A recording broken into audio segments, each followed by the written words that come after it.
Hello and welcome! It is Vintage Super League time once again. I'm Randy Bueller. I'm joined by the Rich Shea. How are things going, Dr. the ATOG Lord? Things are great, Randy. I'm so excited to be here for yet another season of the Vintage Super League. I'm so excited about where Vintage is. I'm so excited about being able to share Vintage with people. It's just such an exciting time, a time of flux, a time of new technology emerging. We're on the brink of so many exciting things happening, I think. I couldn't have said it better myself. If you guys are just catching up to speed, the last BNR announcement, the last Banned and Restricted announcement to come out of Wizards had a major impact on Vintage. Used to be there were two clear Tier 1 decks. There was the Workshop deck, there was the Mentor deck, but Monastery Mentor restricted down to a 1 of. Thorn of Amethyst restricted down to a 1 of. And for a little bit of extra added spice, Yawgmoth's Bargain unrestricted. So this kicked in on Magic Online about 2 weeks ago.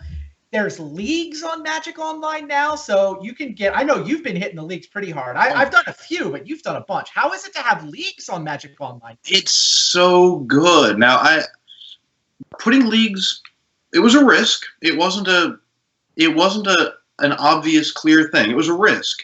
And they were a little nervous about having a critical mass. That's why I think they drug their feet a little bit. But there were clearly enough Vintage players in the new challenges on the weekends, and the dailies were firing consistently. So they're like, all right, let's go for leagues. And how's it been? It's been spectacular. There's been almost no waiting. I just love what Wizards has been doing with Magic Online and Vintage. The Vintage challenges have been so good for the format. It means that there's a big Vintage tournament to play in with great prizes every weekend, and the Vintage leagues are... I never wait more than a few minutes to play another match, and it means that at any time you want, if you have some wacky idea for some sort of Vintage deck, you can go right ahead and try it. It's great. It means that I don't need to wait until the designated time during the week. I don't have to remember that it's 10, 8, 8, 9, 9, 10, 10 to play in a Vintage daily. Dailies are gone. Yeah. Now we have Vintage leagues, which are just great. So you can really enjoy Vintage just about any time you want. Yeah. It seems like Vintage is having a bit of a moment on Magic Online right now. So we had to get another season of Vintage Super League fired up. And here we are, calling it a little bit of a Brewers Challenge theme to this season, because we don't know what's going on with this meta.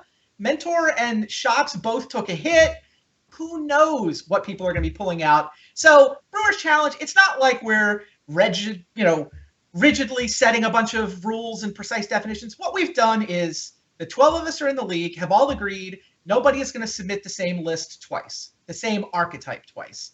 And there's no precise decisions, but you basically know, oh, that's a Workshop deck, that's a whatever. So you're going to see different decks. You're going to see crazy matchups. There's no relegation on the line either. We just decided to, grab the best cast we thought we could put together for, Vintage plus being, commentary, trying to entertain you guys as well. So people are going to go nuts, I think. I know I went a little nuts. I submitted a deck that was inadequately tested and overly spicy, but that's the idea, right?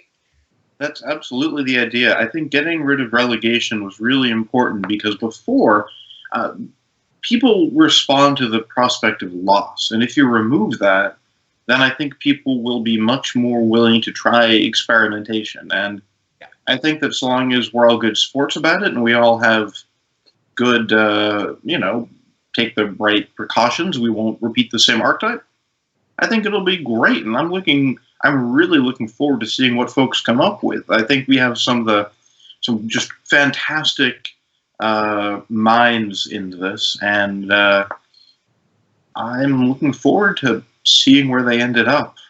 I am too. Our format this year is 12 players. Everybody is going to play 9 matches, and then at the end of 9 weeks, when everybody's played 9 matches, top 4 records go to the playoffs. Pretty simple, pretty straightforward. None of the crazy group shenanigans we tried out last year. It's just play 9 matches, top 4, and then we'll do the laddered playoff like we've done for most VSL seasons, right?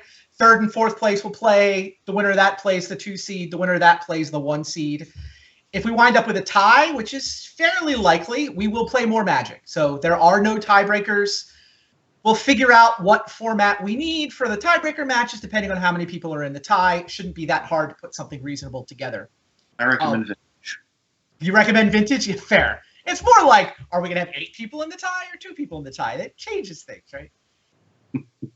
Meanwhile, the way the actual regular season shows are going to work, each show is going to have 4 players. So we can show you the 4 players who are on tap for tonight. Rich is one of them. I am not playing this week. I'm actually queued up to play next week. But so the 4 players who are going to be playing tonight, everybody plays everybody. It works out to be 3 matches apiece. It works out to be 6 total matches of Vintage as your Tuesday evening entertainment. And then they just carry those records ahead. And after all 12 of us have had our first week, we'll re-roll the groups randomly. So there's no connection between these 4 people. It just happens randomly to be these 4 playing. The only connection I have is that I've actually been in a real-life Vintage tournament with all 3 of these competitors. No, that's a good point. Eternal Weekend is coming up during this season, actually. I'm sure that's where you've played with at least Reed and Kevin, right? Has Rodrigo made it over to Eternal Weekend?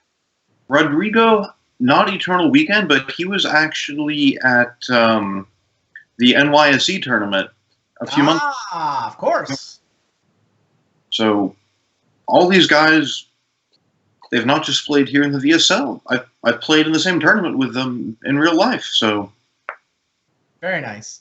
I think we have the graphic for next week's group as well. So if you want something to look forward to, the 4 folks who will be your Tuesday evening entertainment next week include myself, Eric Froelich, Steve Menendian, and Rachel Agnes are queued up. And then that means that the 3rd week will be Aaron Campbell, Bob Maher, Paul Rietzel, and David Williams. Works out to be kind of an old school Magic fiesta in that last week. Bob, Paul, and Dave. Yeah, I think one of the great things about Vintage is that it bridges the past and the future. We were just talking about how much Wizards has been doing to get Vintage going and successful on Magic the Gathering Online, but of course, Vintage traces itself back to when it was just called Magic. Sure. And you see this long line of history coming through, really, in Vintage, all the way from the game's very beginning to now. Fair point. It all comes back to Vintage. Center of the known universe. Exactly. Exactly. Like the drain in the bottom of your shower. Exactly like that. Perfect analogy, Rich. I see you're already in mid-season form. I love it. Tell me, though, give me your take on the metagame, right? Oh, I do want to shout out to Cool Stuff Inc. now that we're back on the screen with, see their logo, coolstuffinc.com on the top. They did step in to make sure that we were funded. We were trying to put this season together in a hurry. Thank you to all the folks out on Patreon who helped us get here. And then thank you to coolstuffinc.com. They did put us over the top, get us funded. So you have both the folks on Patreon and the folks at Cool Stuff to thank for this season entertainment. Thanks to everyone who lets this happen. And of course, thanks to all those of you who are tuning in to watch us, because really couldn't do this without you guys tuning in. We're up over 200 patrons on Patreon. That's great. That's great. Patreon.com/Super League. If you need another URL. All right, absolutely. I'll switch out of commercial mode. We're about to see 2 players show us their take on Vintage. It's actually going to be Reed Duke and Rodrigo Tagores in our first matchup. Do you have predictions? Oh, gosh. Do you understand this metagame yet? You must have at least a take on this metagame at this point. So I think that the big winner from the restrictions was Paradoxical Outcome. I think that you're either playing a deck that plays Paradoxical Outcome, or you're playing a deck that's faster than Paradoxical Outcome, or you're playing a deck that has lock pieces to stop Paradoxical Outcome. Okay.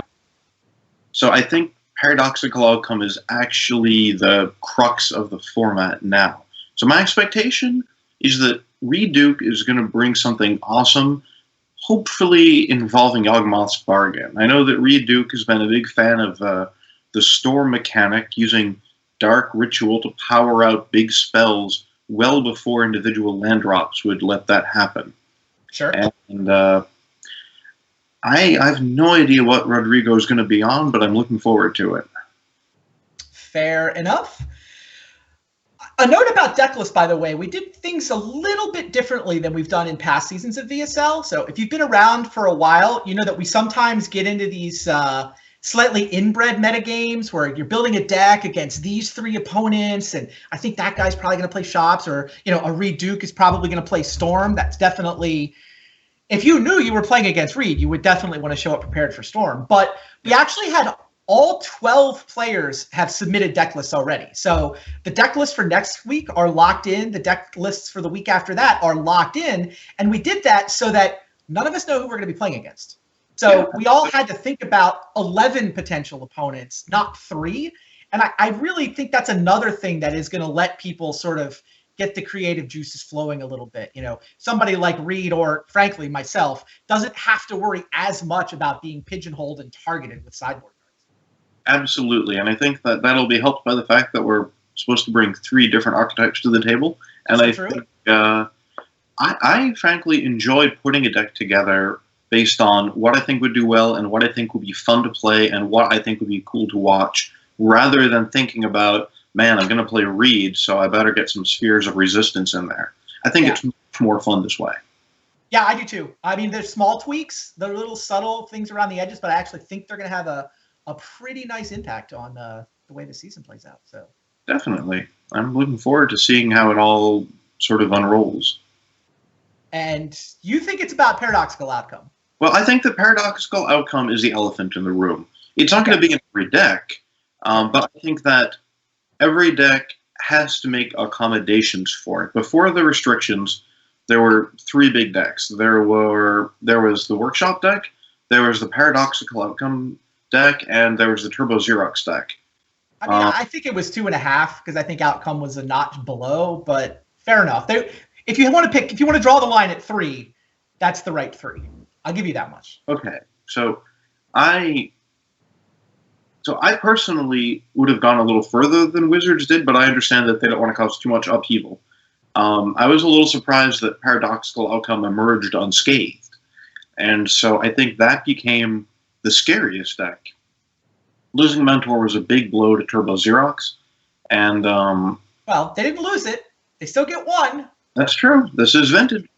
I mean, it's like, what's your victory condition? Well, I have a Tinker, I have a Mentor. Like, you can still play it. It's just, it is properly rated at being just as easy to use as Tinker, right? And just as broken as Ancestral and Black Lotus, and I mean, it's at least as broken as Tinker.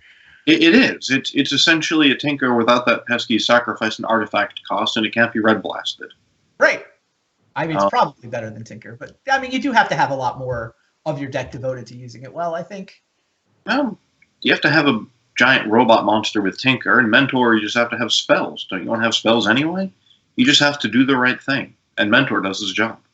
I didn't mean to cut you off. You were saying that the Mentor deck lost Mentor, and I don't think the Mentor archetype, the Turbo Xerox archetype, I don't think it's dead.